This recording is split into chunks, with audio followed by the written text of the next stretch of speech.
salta fara-dalana aminao indray ato anatin'ny fandarana meteo manolotra ny arava teo klasy tovovavy. Noho ny fisiana fikorontanana any ambony tsy takamaso amin'ny habakabaka any dia azo vahana indray ny orana tandrifin-drahona amin'ny faritra maro eto Madagasikara izay mety araha-kotroka indraindray. Iseho ato anatin'ny 4 andro manaraka izany ary miena miandalana kosa ny fisehony. Ho maina ny andro aorianan'izay.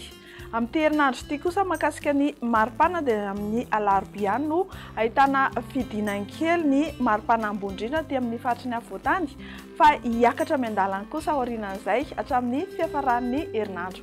Avy hatrany dia nitoetry ny andro no vinavinaina ao amin'ny rapitso talata fahatelo ny volana septambra 2024 no omenantsika. Ny maraina aloha dia andrahoana mety arahana orana tandrifin-drahona any Anosy Samborano any tahak'izay koa aty Antalaha Analanjorofo.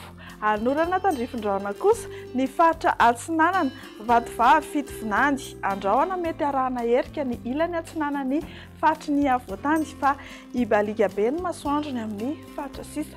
Ho amin'ny rapitso tolakandro arak'izao hitantsika amin'ny sary izao dia anorana tandrifin-drahona avokoa saika manerana ny Madagasikara fa mety araha-kotroka izany ny aty amin'ny ilany atsinanany afovoantany sy any Orombe any.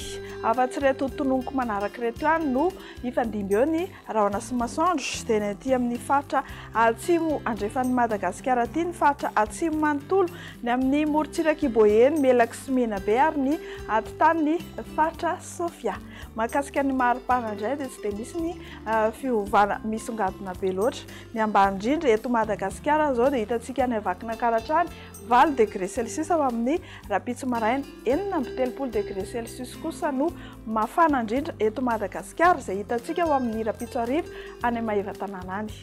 Ho amin'ny alarobia fa 4 volana septambra 2024 indray dia miena miandalana ny rotsakorana ahitana orana malefaka ny ilany atsinanany Madagasikara iray manontolo somary aka endrika tandrifin-drahona kosa izany any Anosy Samborano any ary mety araha-kotroka indraindray ny any Betsiboka Melaky Bongolava mahazo ny Tasy sy Vakinankaratra andrahoana mety arahana orana tandrifin-drahona kosa indraindray any Orombe sy ny faritra Anosy aty ny amin'ny faritra sisa moa dia hifandimby eo ny maloka sy ny mibalika.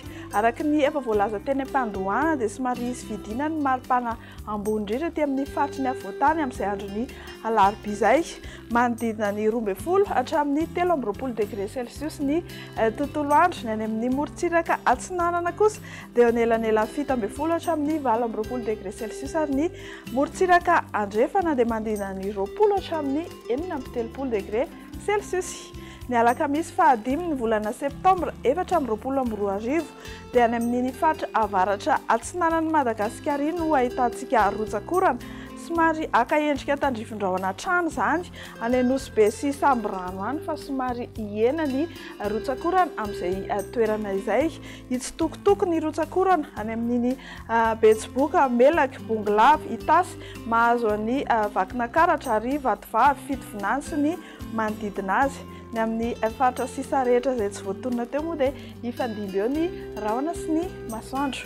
Hanomboka hiakatra miandalana ny maripana amin'izay andron'ny alakamisy izay any amin'ny avaratra Madagasikara any izao dia 20 hatramin'ny 1 degré Celsius any amin'ny faritra atsimo manodidina 20 hatramin'ny 4 degré Celsius. Dia izay indray tompoko lasy tompoko vavy ny mamarana ny meteo antsika ao amin'ity alina ity amin'ny fotoananareo amin'ny manaraka indray mirary soa hatrany.